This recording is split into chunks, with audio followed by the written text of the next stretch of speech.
Dahil holiday, kanya-kanyang paraan ang ating mga kababayan sa pagdiriwang ng Araw ng Kalayaan. May ilang overseas Filipino workers naman na umuwi pa ng bansa.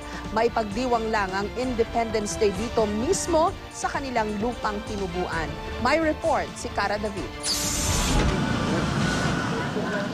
Hindi nagpatalo sa ulan ang ilan nating kababayan sa paggunita ng Araw ng Kalayaan sa Luneta. Isa sa kanilang electronics engineer na si Pedro Antonio Javier. 8 oras nang nakatayo sa monumento ni Rizal si Javier. Suot ang uniforme ng mga revolusyonaryong sundalo.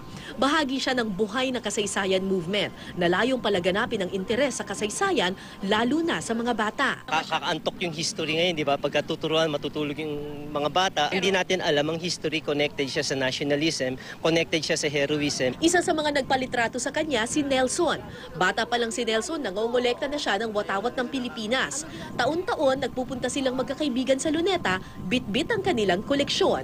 Ang watawat na ito, si Nelson pa raw ang nagtahi mula sa mga lumang kurtina nila. Bakit gustong-gusto mo ng Philippine flag? Oo, bilang pag-respeto sa bilang sumisimbolo sa ating kalayaan. Sa Quezon Memorial Circle naman, sinamantala ng ilan ng holiday para magsama-sama ang buong pamilya. Si Nanay Trining na may bitbit pang watawat, 3 taon nang naninirahan sa Canada. Pero taon-taon siyang umuwi sa Pilipinas para makasama ang pamilya, lalo na kapag Araw ng Kalayaan. Umiiyak ako doon pag na-miss ko. Ang Pilipinas. Ang Pilipinas. At may hawak pa po kayong flag. Yes. Bakit po? Independence Day. Proud pa rin po ba kayong Pilipino Oh, kahit sa Canada na kayo nakatira?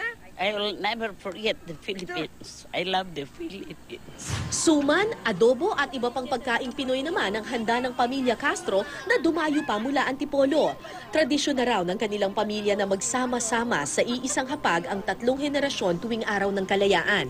Mainam na paraan para ituro ang ating mayamang nakaraan. Alam niyo ba kung anong araw ngayon?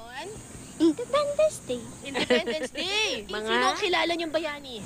Rizal. Si Rizal! Sino pa daw? Sino pa daw? Si Bonifacio. Ano pala siya? Si Bonifacio! Tama! Cara David, GMA News.